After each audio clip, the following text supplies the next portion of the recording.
Kutas, kupas tuntas, mantap. Yuk bergabung di Aditya Channel. Bismillahirrahmanirrahim. Assalamualaikum warahmatullahi wabarakatuh. Waalaikumsalam warahmatullahi wabarakatuh. Selamat pagi bidan-bidan cantik. Selamat pagi. Selamat pagi, Bu. Calon-calon bidan hebat. Amin.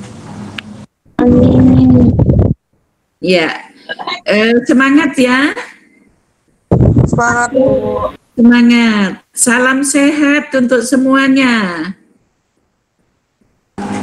Ya, pada kali ini kita akan membahas tentang pedoman pendidikan bidan berkelanjutan atau sering disingkat CPD.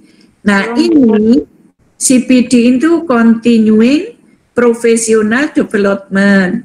Nah, ini dipakai nanti kalau saudara memperpanjang STR saudara. STR itu diperpanjang tiap berapa tahun? 5 tahun. 5 tahun. Berarti saudara sudah membaca di di materi Nabuati ya. Itu yang standar praktek bidan, yang judulnya standar praktek bidan, itu di dalamnya ada bagaimana saudara memperpanjang STR maupun mengurus izin praktek bidan yang pertama. Itu ada di situ. Makanya PPT-nya banyak sekali itu. Nah, sekarang saudara nanti kalau lulus itu sebagai seorang nakes. Nakes itu siapa? Diatur di Undang-Undang nomor berapa untuk tenaga kesehatan? Nomor 6 tahun 2014, Bu. Pinter. Nomor 36 tahun 2014. Di situ yang mengatur seluruh tenaga kesehatan, kecuali kedokteran. Ya. Nah, tenaga kesehatan adalah setiap orang yang nanti mengabdikan diri dalam bidang kesehatan serta memiliki pengetahuan dan atau keterampilan melalui pendidikan di bidang kesehatan yang untuk jenis tertentu memerlukan kewenangan untuk melakukan upaya kesehatan. Ya, ini nakes.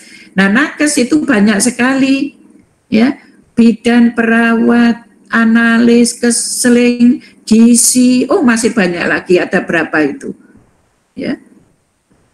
Kemudian nakes ini berwenang untuk menyelenggarakan pelayanan kesehatan.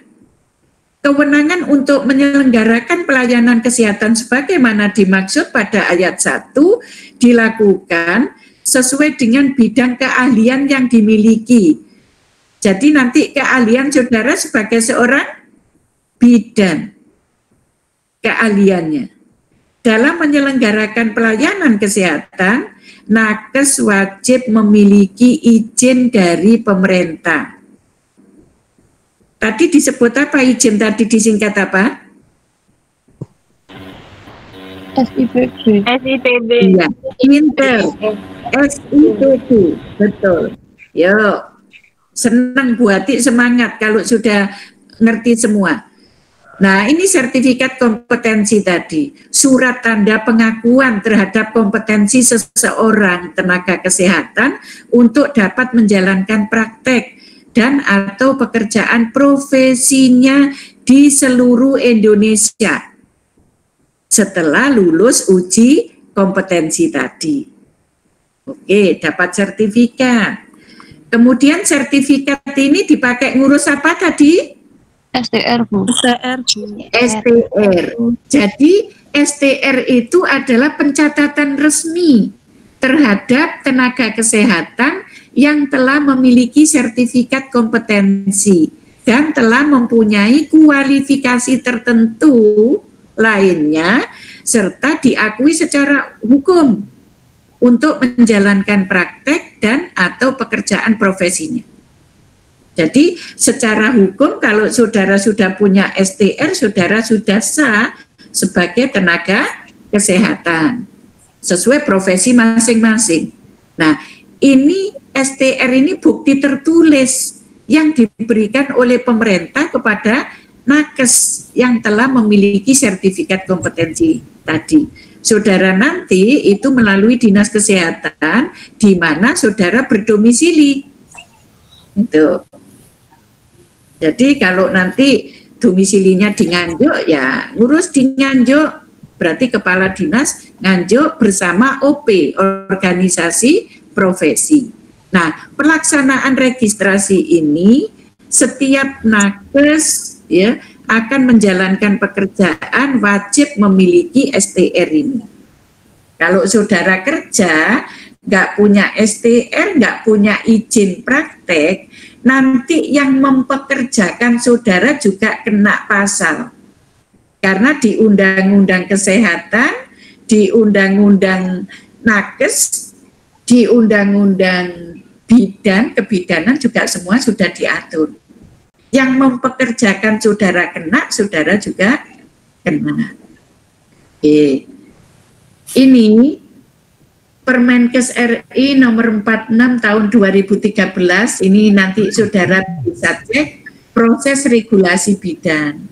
Ini pengaturan tenaga bidan dilakukan melalui sertifikasi bidan, registrasi bidan, lisensi. Ini nanti bisa saudara buka ini kalau kurang jelas. Sebenarnya di Undang-Undang Kebidanan juga sudah ada, di Undang-Undang Nakes juga ada, kemudian yang di Permenkes 28 juga ada tentang izin praktek bidan. Sudah Permenkes juga sudah dibuka, itu yang nomor 28. Halo? Sudah? Sudah, Bu. Sampun ya. Nah, ini kemudian ini adalah sertifikasi bidan. Proses pemberian bukti sertifikat tadi ya, sebagai bukti saya sudah tidak menjelaskan karena sudah ada tadi di materi sebelumnya. Nah, ini sertifikat kompetensi, ingat STR ya berlaku sepanjang Serkom masih berlaku. Ini 5 tahun melalui uji kompetensi untuk dasar mendapatkan STR. Kemudian ini untuk perpanjangan. Nah, nanti setelah 5 tahun setelah lulus, saudara kan memperpanjang ya. Mau memperpanjang ya. Kalau memperpanjang STR, maka saudara akan melakukan ini kegiatan untuk Serkom ini mengumpulkan 25 SKP selama 5 tahun. Nah, 25 SKP itu nanti disetorkan ke profesi ya, ke PC ya, kemudian nanti di situ dihitung memenuhi syarat atau tidak gitu ya. Baru nanti saudara dinyatakan bisa dapat memperpanjang atau tidak. Nah, SKP ini ditentukan oleh OP, organisasi profesi. Di sini melalui kegiatan-kegiatan ya. Nah, kegiatan-kegiatan contohnya kalau nanti saudara SKP-nya di luar SKP IB tidak bisa dipakai untuk memperpanjang STR. Itu yang perlu saudara pahami mulai sekarang. Harus ada SKP IB. Dan SKP itu yang bisa mengeluarkan adalah pengurus daerah atau PD di provinsi dan pengurus pusat. Jadi pengurus cabang tidak bisa mengeluarkan SKP. Paham? Ini alur untuk regulasi melalui uji kompetensi tadi sudah saya jelaskan. Ya, untuk uji kompetensi exit exam itu berlaku tahun 2021. Saat ini belum exit exam. Apa artinya exit exam? Exit exam itu bila nanti tahun 2021 itu, jadi sebelum di yudisium itu harus diuji kompetensi dulu. Jadi kalau sekarang kan di yudisium baru uji kompetensi, tapi tahun depan itu kalau berlaku exit exam, maka saudara harus di belum di yudisium uji kompetensi. Kalau uji kompetensinya tidak lulus, berarti saudara belum mendapatkan ijazah bidan. Itu bedanya dengan sekarang. Ya. Oke, jelas ya. Saya lanjutkan. Ini alur re-registrasi melalui portofolio, ya. Ini yang untuk memperpanjang, ya, memperpanjang. Nah, ini kegiatannya apa saja tadi yang 25 tadi ya. Komponen pengembangan keprofesionalan bidan yang 25 SKP itu, yaitu pertama pelaksanaan kegiatan praktek profesi.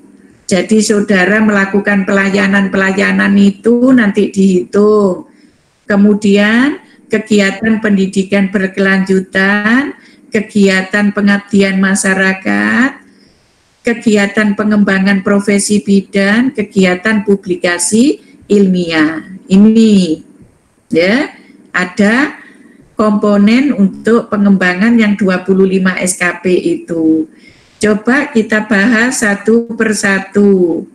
Kegiatan praktek profesi tadi meliputi kegiatan profesi mencakup kegiatan pelayanan kebidanan pada praktek mandiri atau saudara sebagai pegawai di institusi pelayanan kesehatan, apa di puskesmas, apa di rumah sakit, ya, itu meliputi pelayanan ibu hamil, bersalin, BBL, nifas, imunisasi bayi, anak balita, pelayanan anak prasekolah, KBKR, ya, kesehatan reproduksi, itu yang kegiatan praktek profesi.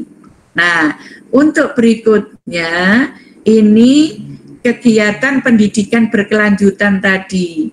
Nah, di dalam kegiatan yang wajib diikuti, ini wajib diikuti untuk meningkatkan dan memelihara pengetahuan serta keterampilan profesionalnya. Berupa apa?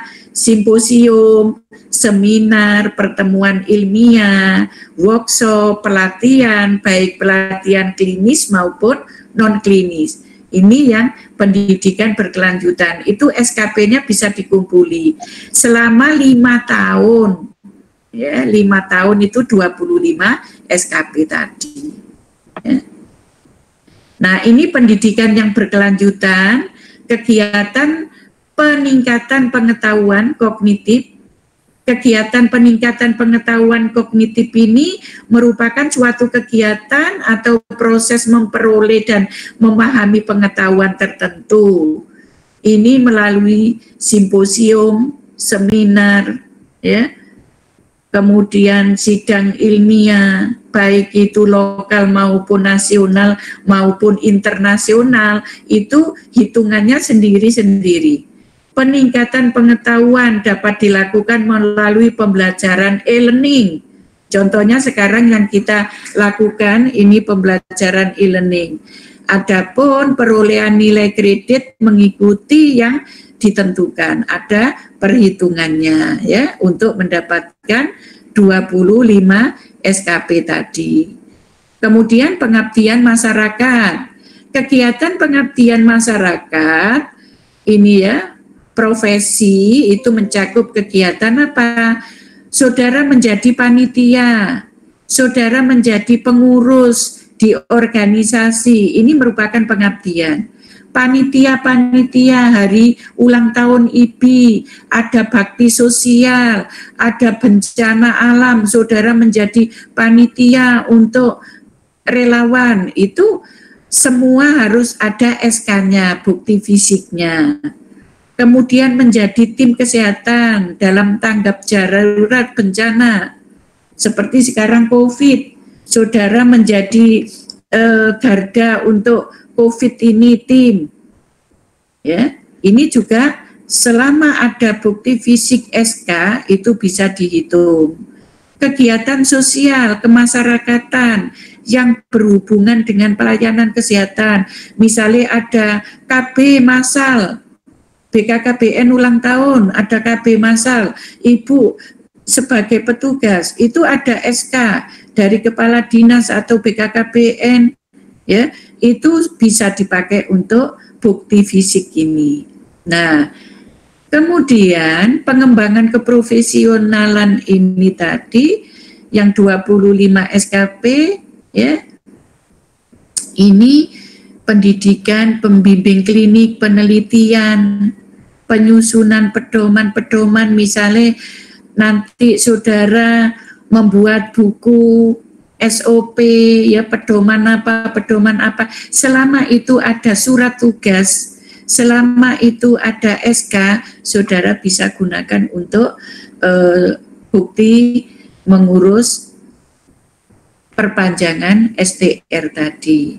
Kemudian saudara publikasi ilmiah, karya ilmiah, penelitian, membuat modul, membuat buku, monograf, baik yang bersifat ilmiah atau populer di bidang kesehatan atau kebidanan, majalah-majalah populer, saudara menulis, itu juga ada perhitungannya. Oke? Ada pertanyaan sebelum saya lanjutkan? Belum? Mohon maaf Bu, izin bertanya. Bu, untuk yang Ibu jelaskan tadi, untuk mencapai 25 SKP selama 5 tahun itu kan ada praktik profesi, pendidikan berkelanjutan, pengabdian masyarakat, dan sebagainya itu Bu ya. Kalau ada misalnya 5, ya? Ada 5 tadi. Ya. Akan tetapi kalau misalnya kita memenuhi 25 SKP hanya berdasarkan dari satu aspek saja itu Bu, bagaimana? Apakah bisa Bu? Nah, ini baru mau kita bahas.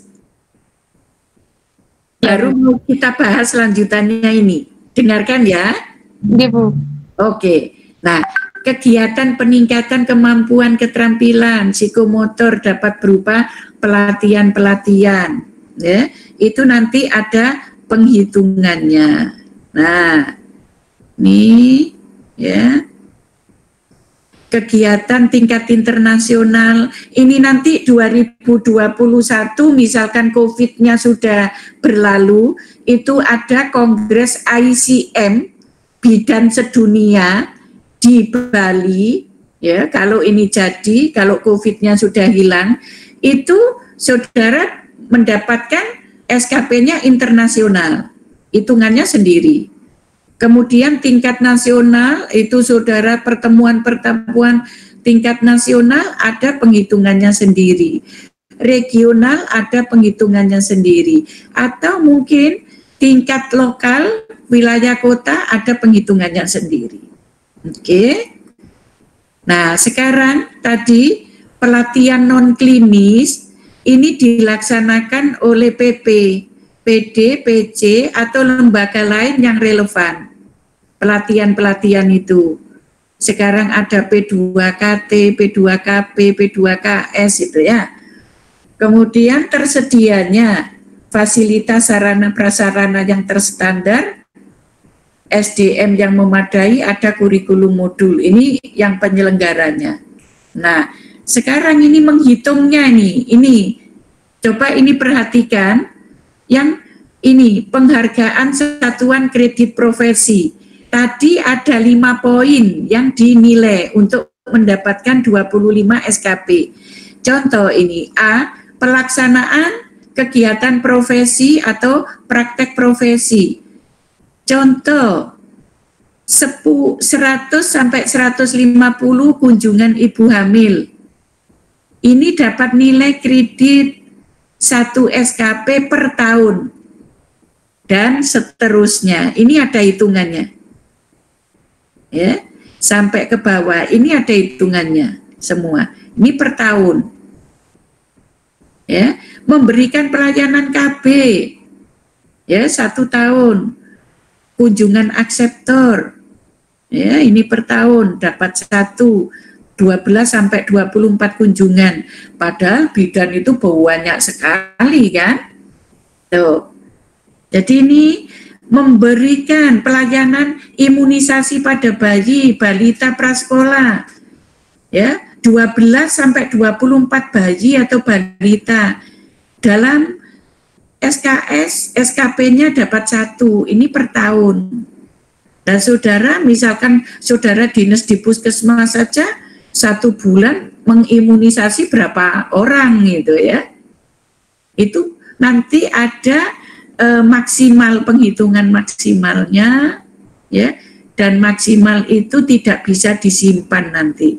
Jadi hilang. Nah, ini penghitungan SKP dalam pendidikan berkelanjutan. Ini misalkan saudara ikut simposium, seminar.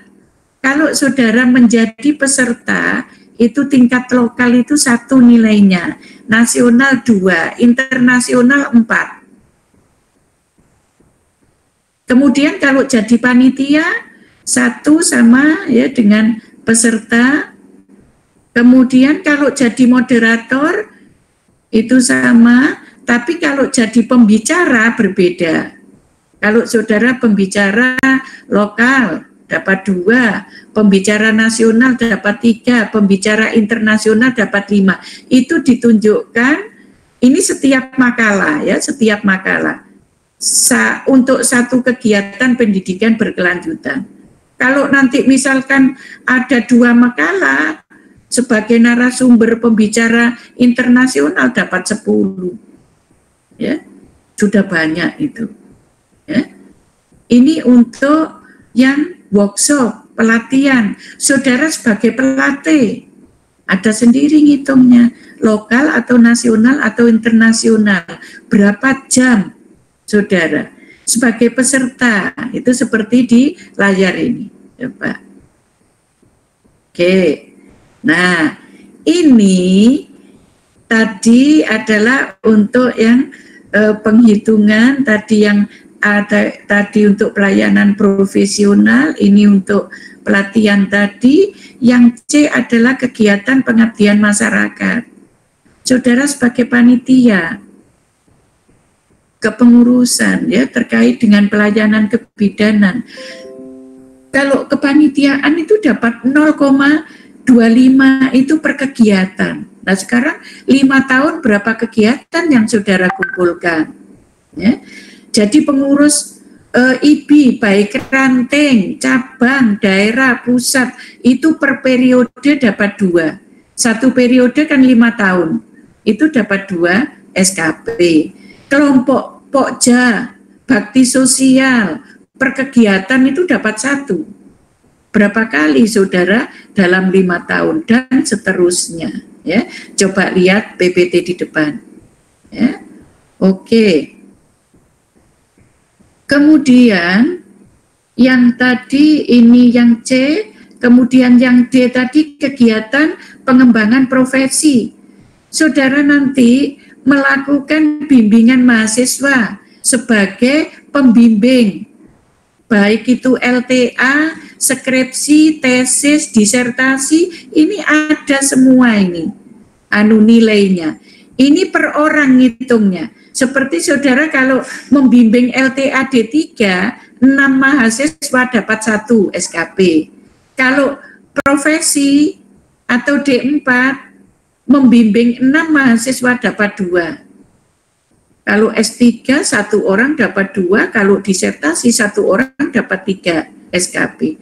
Dan seterusnya. Coba, sebagai CI, per paket kegiatan praktek klinik per semester, saudara dapat 2 SKP.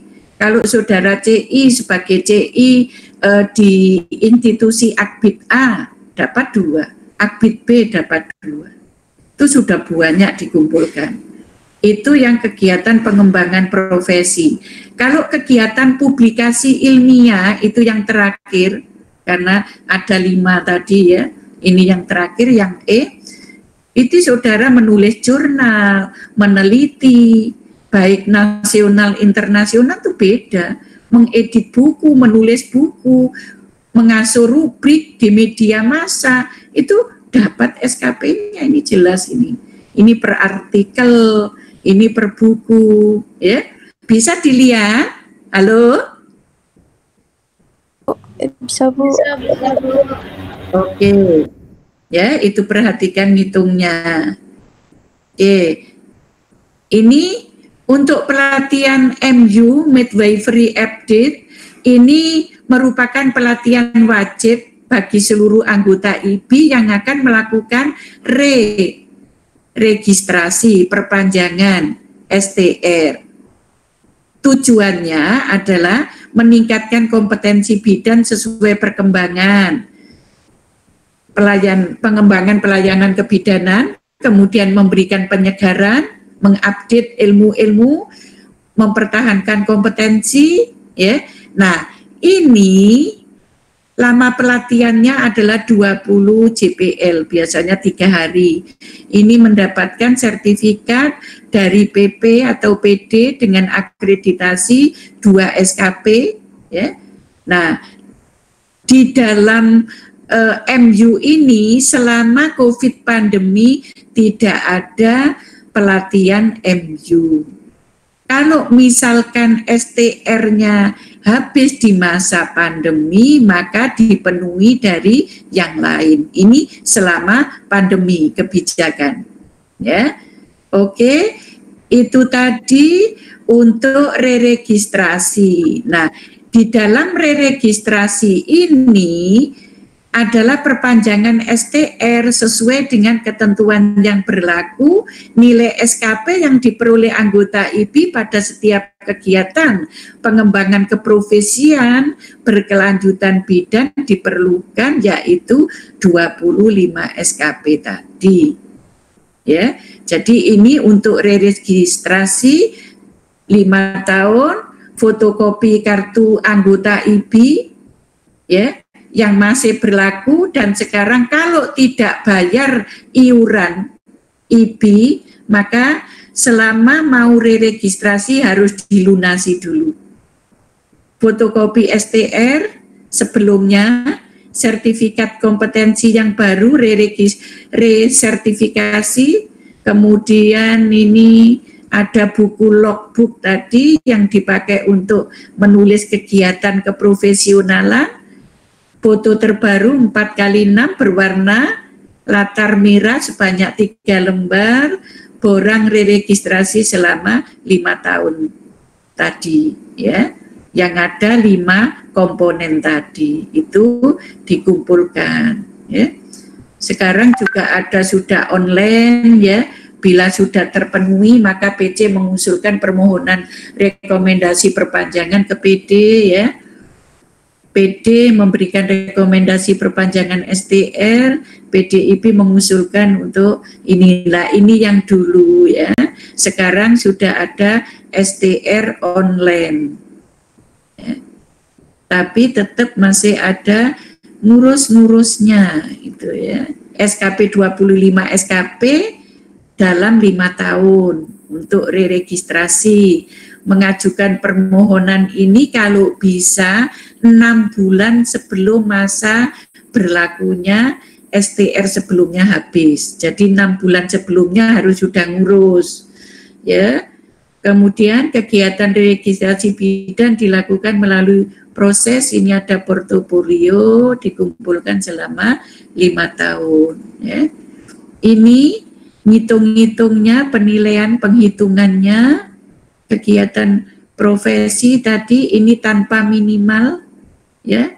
Jadi ini boleh ada, boleh tidak, maksimal 15 SKP. Contoh kalau bidan di pendidikan, dia tidak melakukan pelayanan, maka ini boleh kosong. Tadi yang ditanyakan tadi, ya. Siapa yang tanya? Halo? Iya, Bu, saya, Bu. Ya, ini. Jadi seperti Bu Hati ini kan tidak melakukan pelayanan, sehingga yang A ini kosong, tanpa minimal, ya. Ini boleh. Ini maksimal diberikan 15 SKP, walaupun saudara dapat 50 SKP, maksimal diakui 15 SKP. Ya. Yang B, kegiatan pendidikan berkelanjutan minimal 6 SKP, maksimal 10 SKP. Ini kalau ada minimal 6 SKP berarti ini wajib ada. Kalau tanpa minimal ini boleh ada, boleh tidak. Jadi yang poin B ini wajib dipenuhi. Pelatihan ya, pelatihan ini kalau misalkan 5 tahun yang sekarang yang kemarin saya pelatihan CTU. Oh yang sekarang saya perlu pelatihan APN misalkan boleh. Ini salah satu boleh, yang penting minimal 2 SKP, maksimal 4 SKP. Kalau saudara melakukan 5 tahun itu pelatihan sampai 3 pelatihan, mendapatkan 10 SKP, maksimal dihitung 4 SKP. Ini wajib ada yang poin B. Kalau poin C, kegiatan pengabdian masyarakat, ini boleh ada, boleh tidak. Ya. Kemudian untuk kegiatan pengembangan profesi, ini boleh ada, boleh tidak. Publikasi ilmiah, bila bisa ada, bisa tidak. Ya, contoh ini kalau yang bidang di pendidikan ini publikasi ilmiah banyak. Ya, pengabdian masyarakat ada. Ini boleh ini diisi sehingga memenuhi 25 SKP. Nah, contoh kalau bidang di pelayanan ini dapat maksimal 15. Kemudian di sini dapat 10 kegiatan pendidikan berkelanjutan karena pelatihan seminar banyak. Kemudian C, D, E kosong boleh. Ini sudah memenuhi 25 SKP. Jelas? Sudah jelas yang tanya? Jelas, Bu. Jelas. Oke. Ya, demikian tadi ya penjelasan tentang pendidikan berkelanjutan untuk memperpanjang STR. Ya. Itu tadi. Ada pertanyaan? Ada pertanyaan? Kalau tidak ada, sudah masih ada yang tanya? Belum cukup, Bu. Sudah cukup? Iya. Iya, Bu. Jadi itu tadi penghitungan kalau saudara mau mengurus re-registrasi. Ya, jadi kalau habis lulus nggak usah ikut MU dulu. Karena saudara sudah mengurus STR itu, SIPP berlaku 5 tahun. Jadi nanti kalau mau habis 6 bulan mau habis, baru persiapan untuk mengurus perpanjangan tadi yang mengumpulkan 25 SKP dari 5 komponen tadi. Itu ya. Saya kira sampai di sini pertemuan kita. Terima kasih. Mohon maaf kurang lebihnya. Selamat. Salam sehat untuk kita semua. Wassalamualaikum warahmatullahi wabarakatuh. Jangan lupa subscribe, share, like, komen. Matur nuwun.